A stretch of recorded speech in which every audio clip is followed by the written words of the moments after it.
When Donald Trump, yep, he is under fire, and he is, not backing down. Far from it. After calling Mexican migrants rapists more than 2 weeks ago, here's what he told Don Lemon just last night.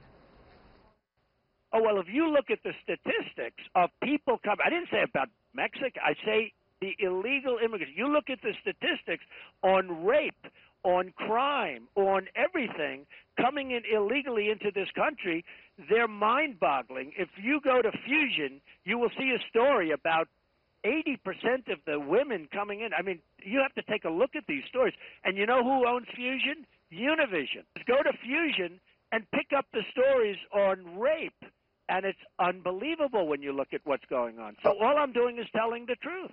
I read the Washington Post, I read the Fusion, I read the Huffington Post, and that's about women being raped. It's not about criminals coming across the border or entering the country. Well, somebody's doing the raping, Don. I mean, you know, somebody's doing the. You're saying it's women being raped. Well, who's doing the raping? Mm-hmm. Who's doing the raping? Yeah. I mean, how can you say such a thing?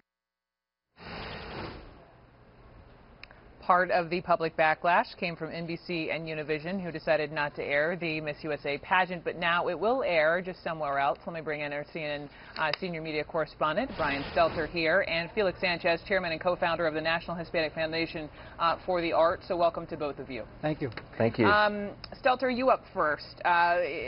We know that there has been this channel, the Reels channel, who has come in, who has said, yes, we will air Miss USA.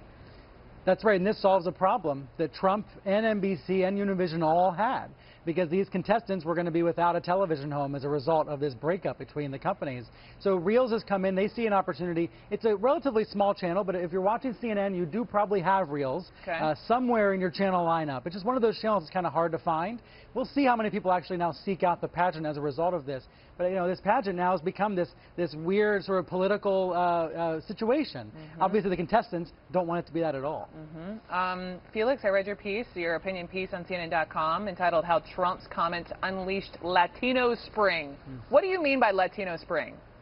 You know, there was a galvanizing moment, Brooke, in which Latinos across the country and throughout the Western Hemisphere felt outrage over what has happened. And as you can see, a lot of the reaction to Trump has come not just from the United States, but from Mexico, Central America, and Latin America. Well, there are specific artists you point out. You know, when Wake of This, you're putting videos out. You have Juanes, Shakira, Maná. They're all responding. Even Ricky Martin is yanking his foundation golf tournament off of a Trump property. So that's all happening. But you point out in your piece, it's the Republican, presidential candidates who you wanted to hear more from, specifically Jeb Bush with a Mexican wife, Mexican-American kids. What did you wish Jeb Bush had said? Well, this is the part that I think is really stunning, is that you had a tremendous opportunity to show your support for the Latino community by saying zero tolerance to Latino bashing, and they didn't do it. I mean, Jeb Bush gave a statement yesterday that was rather tepid, and Ted Cruz agreed with Donald Trump's comments.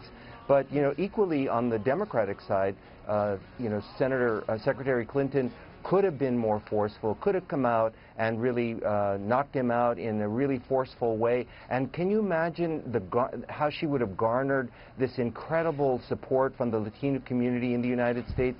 And, we've got to look at both parties, and we've got to ask why didn't they understand the importance of coming out and defending the Latino community against these heinous insults.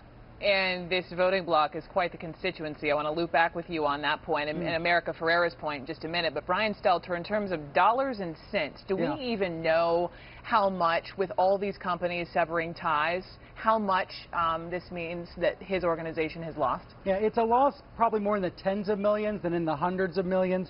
The Miss USA and Miss Universe organization together have been valued at about $15 million. And then you add on top of this Macy's, Serta Mattresses is no longer going to sell Trump mattresses. There's been these various impacts to his bottom line. None of them massive, but altogether very embarrassing, clearly doing reputational damage. And to give an example about what Felix was talking about the marketplace for Hispanics in this country, Univision, we're talking about Univision. Well, today Univision announced they're going to have an IPO. They're going to go sell stock for the first time. It's going to be valued at many billions of dollars, maybe up to $20 billion. It's one of the most valuable television networks in the whole country and the whole continent. It just goes to speak about the growing power of the Hispanic marketplace, and that's what we saw Felix and his groups organize last weekend against NBC and Univision. On that point, Felix, America Ferrera said thank you for galvanizing Latino Americans to go to the polls, a voting bloc that has grown by 49% over a decade.